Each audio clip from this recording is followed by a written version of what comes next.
Hi everybody, welcome and thank you for being here. I appreciate you all, even those who criticize me. Honestly, there are times when I know full well that I will receive backlash on a video. And I'll do the video anyway because this channel reflects my opinion and how I see things, and I'm fully aware that we do not all look at the world in the same way, and I do not expect anything else. So I truly don't mind or even worry too much about a little commentary or backlash. What I can't stand and what ticks me off no end is when someone thinks they can tell me what I can or can't talk about. I have news for you, my dear. As long as I keep it decent and respectful, I can talk about what the hell I want. And believe me, the state of the United States dollar affects the lives of every South African one way or the other. The EFF leader saying he does not give a hoot who won the United States election shows how ignorant and deluded the man can be. Believe me, those with half a brain all care. Just ask most people in which currency we are buying our crude oil. By golly, could it be in dollar?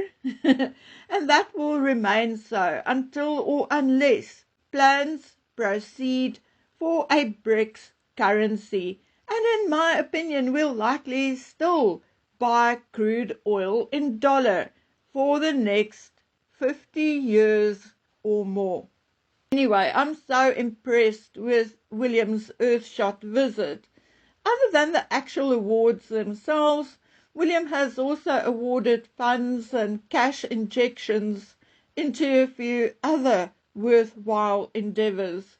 A lot is being made of the few protesters, but believe me, those were about 3 or 5 crazies with a combined IQ of about 10.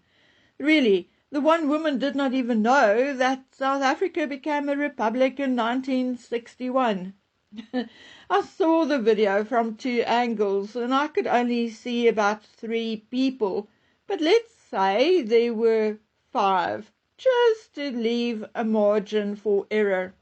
They could not even get close and were waving and shouting from the opposite key. I don't even think William heard them until they were pointed out to him, and he did not even look bothered. Likely because he was having a good time and had about 2,000 people attending the award night. Everywhere he went, he had people cheering and reaching out to him. And not once did the organizers have to go find people off the street for a photo opportunity. By now, William is either on his way home or home already, and I promise you that the thousands of people who attended the ceremony, who shook hands with William, and those who even interacted with him, are all still swooning and all grateful for what he had done for the country in 4 days. And best of all, he's not asking or expecting anything in return.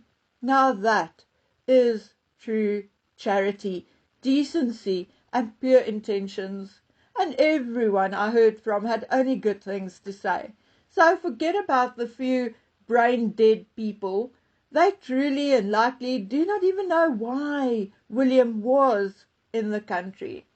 Anyway, yes, I saw the strange video put out by Harry and Meghan.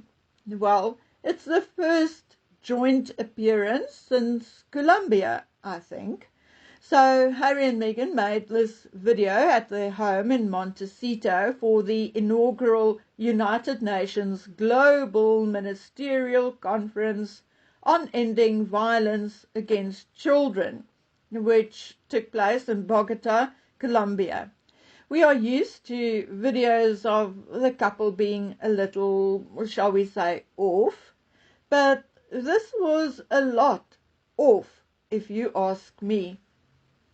Firstly, Meghan was in a Kamala Harris blue suit. Hilarious, really. Harry and Meghan also looked so stiff, like two cardboard cutouts.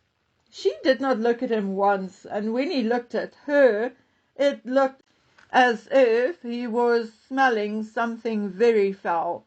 And the speech itself, I listened to it 3 times and still do not know what meaningful contribution their words made to the conference, because all I could hear was, "We here at Archwell and the Parents Network, where they help parents, blah, blah, blah. Young people are calling for help." No, they are not, and if and when they are, I don't think they are calling for Harry and Meghan. That's for sure. And then Harry said, "They are urging us to leverage the resources in this room." They were not even recording in a room. They were outside on a veranda or something, maybe at their front door. But never mind, seeing that they are outside, the only things visible are bricks, plants, Harry and Meghan. So, do you want to tell me that Harry was referring to himself and or Meghan as a resource with leverage? Really? What leverage? I wish Harry would tell us what leverage he still has as an ex-royal. I mean, that would really be interesting. Who do you have leverage with, Harry?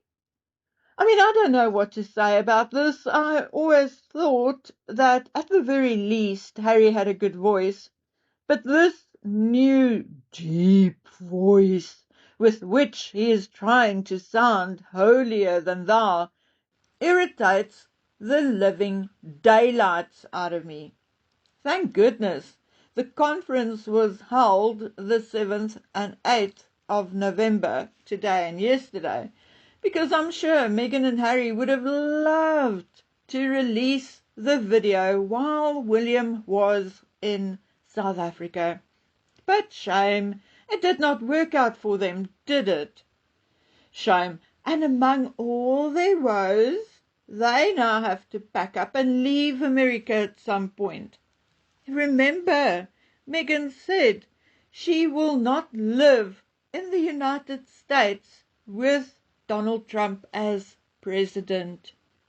Well then, bye Mexie, don't let the door hit you on the arse. Shame. America's airspace must be teeming with private jets leaving for France, Spain, Portugal, Belize, as all the celebrities are leaving the country. Unfortunately, none of them are really famous for keeping their word. Anyway, guys, like I said before, I'm not really into politics, although I know enough to form an opinion and not sound stupid. But over the last few days and weeks, I've been utterly flabbergasted and put out by some of the things in our news. Now, one of those things are the chief executive of Azerbaijan's COP29 team discussing investment opportunities in the state oil and gas company with a man posing as an investor. He was heard to say, "We have a lot of gas fields that are to be developed." I tell you, between Harry and Meghan's self-indulgent hypocrisy and people like these, I can only laugh. Because if I don't laugh, I will likely cry. I've come to the conclusion that the world can very well do without all these acronyms.